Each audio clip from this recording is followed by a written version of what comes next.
33岁以上的女人是真的不能娶吗？最近呢，有一个88年的男士啊，他跟我吐槽嘛，他说呢，这几年啊，他是迫于家里的压力啊，出来相亲的，他相了都不下几十个了，因为是急于结婚，所以呢，他没少跟大龄女生接触，可是他接触下来发现啊，真的是啊，怕了，坚决不找33岁以上的。他说不想因为急于结婚呢，就找个大龄剩女啊来折磨自己。他说可以接受学历差一点的，长相不够漂亮的，家境一般的都行，就是这个年龄啊，绝对不能超过33，其他的都好说。这到底是怎么回事呢？原来啊，他在接触这些大龄剩女的时候啊，他经历过一些事情啊，真的也挺毁三观的。他说首先大龄剩女啊，大部分都是没有自知之明的，他自己都生到这个岁数了啊，还说哎呦，我都坚持到这会儿了，我为什么还要将就呢？其实他们想找的男人就跟那些20几岁的姑娘要找的幼稚男人啊是一样的，但是可惜呢，他又没有人家年轻，又没有人家单纯。他遇到过好几个啊，年龄又大，长得又不怎么样的女人，居然还看不起他的条件，嫌他一年挣30万太少了啊，这个收入啊跟年龄是不匹配的。这几个女人呢，相了一大圈啊，没合适的，结果又回来找他聊，他一个啊也不想搭理了。再有就是呢，大龄女生思考问题是比较极端的，比如说有一次啊，有一位女士，她过生日嘛啊，但是这个男生呢跟她刚认识2周的时间，所以呢并没有给女生买生日礼物，只是请她吃了个饭。这位女士啊，接下去就对她很冷淡了啊，并且告诉她说，我不想以后过那种节衣缩食的低质量生活的，我们还是不合适。其实啊，这样的女生真的不少，就凭一件事情啊，就能把一个人彻底的否定掉。还有第3点啊，就要说到大龄女生啊，她们真的是比较贪心的，她们真的是既要又要还要更要，因为她们都这个岁数了嘛，也经历了很多的事情，她们在找对象这件事情上真的是要求很多的，既要男的有钱啊，又要有能力，又要求对方呢有情商有眼缘，最好还能在花钱方面大大方方的，还得对自己好，会照顾人，还需要对方给自己啊提供情绪价值。他说他遇到过好几位这么挑剔的女生了，不是挑自己长得不够帅，就是挑自己的情商不够高啊，也有说他啊太会过日子了，反正总之人家啊就是不满意。说实话啊，其实男生真的就是想找一个会过日子的女生的，而不是找一个会花钱对未来的生活没有什么计划的。这个钱再多也得计划着用，对吧？还有最后一点啊，也就是最讨厌的一点，你跟他们相处的时候呢，他们总是会有意无意的说起自己的前任怎么优秀啊，对他怎么好，这个就是想用这种方式啊来给你立规矩，好拿捏你。那些恋爱经验比较丰富的大龄剩女啊，经常都会啊拿新人和前任去做比较，他们永远都不会考虑一件事情，那就是自己现在连一个女人最起码的生育价值都已经在贬值了啊，他们到底还有什么样的优势呢？站在这儿挑三拣四的，反正啊我是不找这样的了啊！你们觉得他说的对吗？啊，咱们到评论区聊一聊吧。大家知道为什么现在啊结婚率这么低了吗？今天呢，我接待了一个28岁的女生啊，她又让我听到了那一套理论。她说啊，女生结婚要彩礼有错吗？啊，父母把自己养这么大，难道就是为了白白的嫁到他们家去啊？给他们洗衣服做饭，还得给他们生孩子。我做完了家务，我还得照顾他的全家。而我做这些，有很多的男人看来都是理所当然的嘛，在他们的眼里，这些并没有什么价值。而我自己啊，还得放弃工作来照顾这个家，我失去了社会价值的同时，我也失去了青春和尊严啊！我花点钱还得手心朝上呢，最后保不准人家再劈个腿，给我整个人财两空啊！大好的岁月和青春啊，就留给了家务活了啊，陪着这个男人成长。如果有一天他飞黄腾达了，可能最后留给我2个字啊，离婚。如果我出去工作，那就没有什么时间照顾家庭，对吗？生活工作啊双重的压力，对于一个女人来说太难了。总之啊，我觉得女人太不容易了。现在还有谁愿意做家庭主妇呢？所以女人都要出来工作的，自己挣钱自己花呗啊，想怎么花怎么花啊。所以我觉得女生结婚要点彩礼啊，没什么毛病。他说的这番话啊，乍一听也没有毛病。但是你要仔细去想呀，就有很大的问题了啊。首先嘛，男女有别，社会有分工，对吗？身为女人或者男人就应该各司其职，站好自己这班岗啊。你该生孩子你就生孩子，他该赚钱养家就赚钱养家，彼此理解相互包容，这才像一个家呀。其次呢，他说的第一句话就有毛病哈。你是父母辛苦养大的，那他是石头缝里蹦出来自己个儿长大的不成吗？好，还说家务活都是给他们家干的，那你看看你说的这话，这难道不是你的家吗？你不住在这儿吗？孩子也是给男人生的啊，这句话更可笑，好像这个孩子生出来啊，只认爸不认妈。你自己都已经把自己定位成一个保姆了，你都自己把自己定位成一个生孩子的机器了，那你怎么不会失去尊严呢？首先啊，你的这种想法就得不到别人的尊重了啊，这个真的是你自己个儿啊从根上的问题。还有关于彩礼这件事啊，那就更搞笑了。你要知道啊，从你要彩礼的那一刻起，你就已经输了嘛。为什么呢？因为你在要啊，你在伸手啊，你是在用你自己跟钱做交易啊，所以不是别人把你物化了吗？是你自己把自己物化了呀，对吗？而且现在有很多人啊都没有搞明白，这个彩礼啊，那是要跟嫁妆对等的，甚至嫁妆那是古时候啊嫁女儿的时候啊娘家人的实力的体现，而现在的人啊，哎就只说彩礼啊，从不谈嫁妆，这个不就是买卖了吗？父母啊自己都这么认为，哎，我这女儿啊养这么大了啊，得换点钱回来呀，不然养这么大不换个好价钱不是不划算吗？啊，我也搞不明白啊。现在这些被演变出来的风俗真的是让人大跌眼镜。现在你们知道为什么马斯克啊他非要造机器人了吗？啊，咱到评论区聊聊。今天有个粉丝问我啊，他说女人找对象到底是找一个有钱的好呢，还是找一个人品好的人好呢？大多数的女人的回答应该都是啊，当然呢，最好是找个既有钱人品又好的啦。虽然人品不分有钱没钱，但是啊，现实社会有钱的人他的诱惑就是会很多啊。最近啊发生在我这的一件事啊，妥妥的推翻了女生说的那句话，给你花钱的男人才是真正爱你的人，不给你花钱的男人啊一定是不爱你的。这个姑娘呢是95年的啊，长得挺漂亮的，她来我这儿啊相了2个男生，都挺优秀的，其中一个呢是富二代啊，家庭资产在中产往上，家境非常的优越，小伙子呢长得还挺帅的。另外一个男生呢是一位海归硕士啊，在一家大型公司里边呢做高级管理，年收入呢也挺高的，是一个普通家庭的孩子。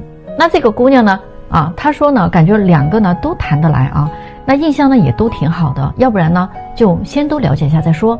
于是呢这个姑娘就跟2位男生分别都见了2次面啊。这个富二代的男生呢表现的就非常大方啊，订的餐厅都是人均消费1000以上的，送他的礼物当然也不便宜了，聊的话题呢也都是那些很高大上的东西啊，还跟他呢描绘了很多未来的生活蓝图，总之啊就发挥了很多有钱人的优势。而另外的这位男生呢，他是普通工薪阶层家庭的孩子嘛，那花钱呢就比较有规划，他请姑娘吃饭呢选了一个比较普通的餐厅啊，2个人呢就吃了200-300这个样子，也没有说啊吃完了就去逛逛街什么买个礼物啥的。这个男生想的是啊，刚认识的女生啊就别搞那么舔了啊，大家呢公平的交流，本着结婚为目的去，所以呢谨慎对待为好，毕竟大家都还没有正式开始嘛，如果真的是确定关系了的话啊，那自己也是愿意付出的。于是呢他的这一番操作啊，直接就让这个女孩选择了富二代。于是这个姑娘就跟这位富二代开始交往了啊，大概2个多月的时间，男孩对她呢还是可以的啊，感觉呢还蛮认真的。但是啊，只要这个女孩跟他一说到见家长啊，或者是未来结婚什么的话题的时候，这个男生就会支支吾吾的不想接话啊，要么呢就找个理由搪塞她。除了这个啊，相处期间呢，男孩在钱方面还是仍然很大方的，经常给她送礼物啊，各种香水、包包、口红、化妆品啊，他还挺会买的啊，都是姑娘很喜欢的一些牌子。可是啊，不幸的事情啊很快就来了。就在他过生日的那天，男生买了花和蛋糕，2个人呢正准备好好庆祝一下的时候啊，女生突然想起来她给男生也准备了一份小礼物啊，放在之前穿的外套兜里了，但是外套呢却落在了男生的车里。于是呢她就跟男生要了车钥匙，到后备箱里啊找到了这个外套。可是这个时候她却惊讶地发现了后备箱里有一个小箱子，里边有不同品牌的香水、口红、化妆品，每一种啊都买了4份，都是一模一样的。但是这么久以来呢，他并没有重复的收到过相同的东西。就在这一刻呀，他突然什么都明白了。原来他之前呀给他买的各种大牌的香水、口红、包包都是一次性买4-5份的啊，你们懂的。所以呢，一个男人爱不爱你啊，能仅仅靠这一个表现来衡量吗？有钱的男人根本就不在乎给你买这点东西，他可以同时给好多个女孩买，你能把他怎么样呢？他虽然后来跟这位富二代也快速的结束了关系啊，又回到了相亲市场，但是这一回他再也不会用花不花钱来衡量一个男生的诚意了。这个时候啊，他也想起了那位比较抠的男生，也试着跟对方交流了，但是啊，这个男生已经有交往对象了，并且这个男生对他说，我不是一个会给刚认识的姑娘就使劲花钱的男人，但是啊，我却是一个愿意为我的家庭为我的妻子孩子奉献一切的人。我很认真地对待每一个来相亲的姑娘，我不会去制造那些假象来迷惑你。我就是想告诉你啊，我就是一个回国的人，在你啊还不是我女朋友的情况下，花钱来追求还没那个必要吧。我想要的不过是一份双向奔赴的感情而已。你们觉得他说的对吗？是不是你们的心声呢？女生啊，你矜持就能打动男生吗？女生你慢热就能让他更珍惜来之不易的你吗？我告诉你们啊，真相是啊，不是。女人的想法特别有意思啊，就是我不主动找你，哎，那是因为我比较矜持嘛。如果你不主动找我的话，那你肯定就是不喜欢我，或者就是在陪别的姑娘聊天。我不给你打电话是因为我觉得你想我的时候，你自然会给我打呀。但是如果你不给我打电话啊，说明你根本就没有想过我。既然你不想我，那我更没有必要打给你啊。最近就有个姑娘啊，2度被男生甩了，她始终不承认自己做错了什么。她之前在我这里认识了一个男生啊，是个 IT 技术男啊，很真诚老实的一个人啊，人家呢也很喜欢他。刚接触的时候呢，他们都双方觉得挺好的，于是2个人啊就蛮顺利的在交往嘛。可是啊，不到1个月啊，男生就过来跟我说，这个女孩不太行啊。我问他为啥呢？他说啊，姑娘经常回信息都超级的慢啊，可以超过1个晚上啊才回复，聊天的时候还是很顺畅的，但是就是不知道为什么啊，总感觉自己啊特别像个备胎啊，是被人家养鱼了吧？因为啊，他觉得女生可能还有别的男生在交往着，白天呢稍微好一点啊，那也是得几个小时才回复的，那一到晚上啊，就说自己要早睡啊，不熬夜的，一般10点就要睡觉，所以等这个男生有时间联系他的时候呢，他都没法回复了。到第2天呢，说自己已经睡了。每个周末总有一天他是不约会的啊，总是有别的事情，比如说要跟闺蜜吃饭啦，啊，约了朋友应酬啦，啊，爸妈要来看他啦，等等这些事儿。总之就是有1000个理由，就有一种啊，总是跟自己保持距离的感觉，还经常临时取消定好的约会，或者啊要改时间呀、改地点啊等等。有时候啊，好不容易啊约会了，男生想牵下他的手，想抱抱他，他都会拒绝的，说自己很慢热啊，还没有到那个感觉的点上。就这么着啊，一来二去了呀，这个男生被弄得挺烦的啊。大家都谈过恋爱的人，谁还不知道喜欢一个人是什么样子呀？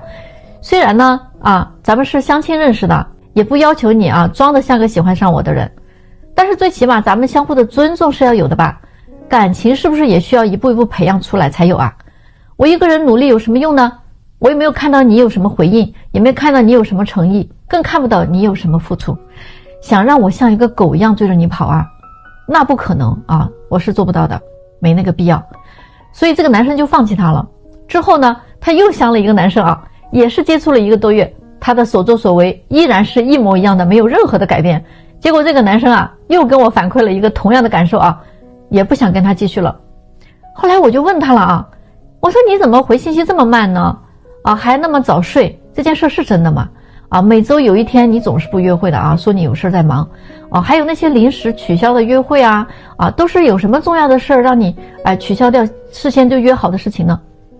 结果呢，他的回答让我万万没有想到啊，他说我觉得女生啊矜持一点很重要啊，不能让男人觉得自己很在乎他，这样啊他才会对你有更大的兴趣，更不能让他轻易就得到我，所以我不会在还没有确定关系的时候就让他亲我抱我的。我其实并不是一个很早睡的人，我就是不太爱聊天啊，每天晚上想自己玩会儿手机啊，留点时间给自己。我不想每个周末啊就跟一个男人捏在一起啊，我希望有一天可以干点自己的事儿。我不想对一个男人太上头了，这样我就能掌握主动权呀，进可攻退可守了，不是吗？他们放弃我那是他们的损失。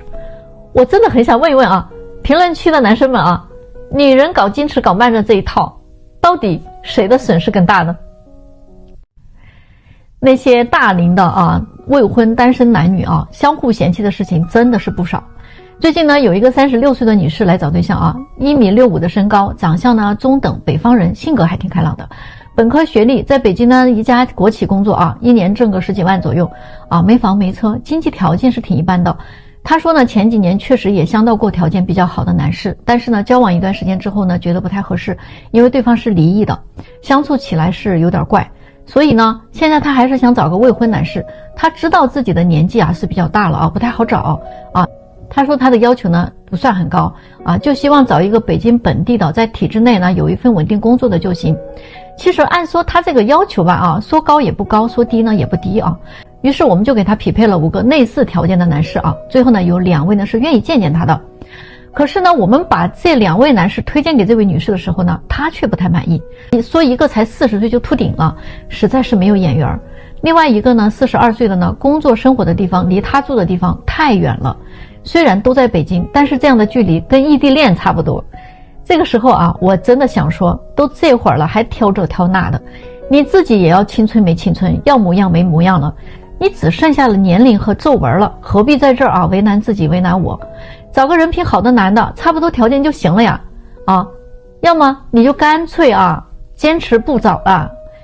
结果这事过去了2天，也不知道啊哪一股风把他给吹醒了啊，又给我打了个电话过来啊，说要不然那2个人都见见吧。于是呢，我就分别安排了他们在一个周末见了面。结果呢，他见完了2位男士之后说，要不然就都接触看看。可是2位男士啊这边完全不同意跟他继续接触。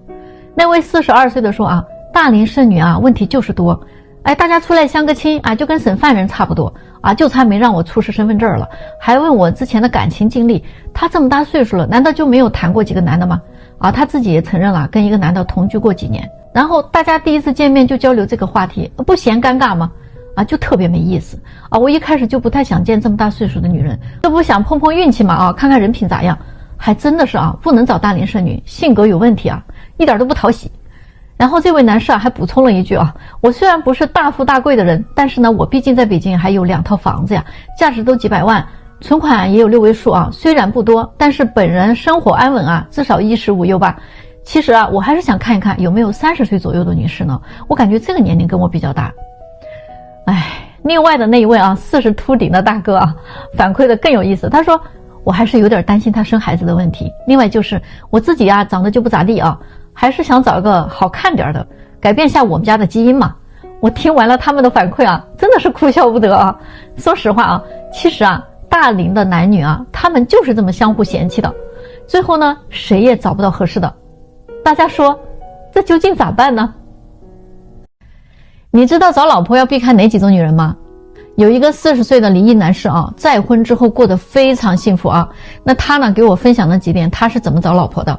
他说呀，根据他的经验啊，一定要避开以下这几种女人，基本上就不会在婚姻问题上踩坑了。第一点，要看一个女人啊能不能跟你同甘共苦，这个非常重要。他的前妻就是在他事业失败的时候啊跟他离婚的，还分走了他的房子、存款和孩子，事业走到了低谷的男人，这个时候还要去面对这种女人，给他的人生啊雪上加霜，伤口上再撒一把盐，谁受得了啊？他说其实判断这一点啊并不难，你只需要跟这种女人说，哎呀，我可能快失业了啊，我可能要破产了，我再也给不了更多的钱给你花了。如果是一个把物质看得特别重要的女人呢，这个时候啊，她不会继续在你这里耗她的时间的，她可能1天都受不了。所以这种物质女人是真的不能要的。第二种呢，就是性格太作的女人，心里想什么啊，永远不会跟男人去沟通的啊，总是让你猜。谁天天没事琢磨她脑子里想什么呀？一吵架就跟你提分手啊，这种女人啊，结婚以后就动不动会拿离婚来威胁你。男人要不断的用挽留啊来证明对她的爱，不管对还是错啊，只要是吵架了，永远都是男人来哄她，不哄就说你不爱她。你要是不哄啊，不挽留啊，她就不肯罢休，然后啊把男人的这个耐心啊都磨光光啊，最后你们的感情啊也就磨完了。第三种女人就是情绪不稳定的女人，这种女人特别可怕啊，她非常情绪化啊，一句话不对啊，上来马上就提高嗓门，拉开跟你吵架的阵势。在她的认知里，男人就得顾着她，顺着她，让着她，那才叫男人呢，那才叫爱她呢。如果娶了这样的女人啊，那必定是2天一小吵，3天一大吵。如果有了孩子，这个日子还怎么过呢？你们说是吧？第4种啊，巨婴女人，就是我们常说的啊妈宝女、公主病。现在太多这样的女人了，哪怕走到了40岁啊，她还要回家跟父母撒个娇呢。跟男人相处呢，你什么都得照顾他啊，他在家里啊只负责貌美如花，你必须负责赚钱养家，你还得会干家务，会哄他。一个男人娶了她呀，就娶了个祖宗回家，那没辙呀，谁叫你娶了他呢？那你就得伺候他。人家说了，我是女人，得给你生孩子呀，你不就得付出一切吗？看看我爸妈是怎么对我的，你就应该怎么对我，那才是对的。所以啊，看一个女人适不适合结婚啊，就看这几点啊：一个不物质的，能跟你同甘共苦的女人；一个能接受你的缺点，包容你错误的女人；一个能给你温暖和理解，能把家里啊营造的甜蜜温馨的女人；一个愿意和你携手共进白头到老的女人；一个心地善良的女人。你们说对吗？来，星星亮一个啊！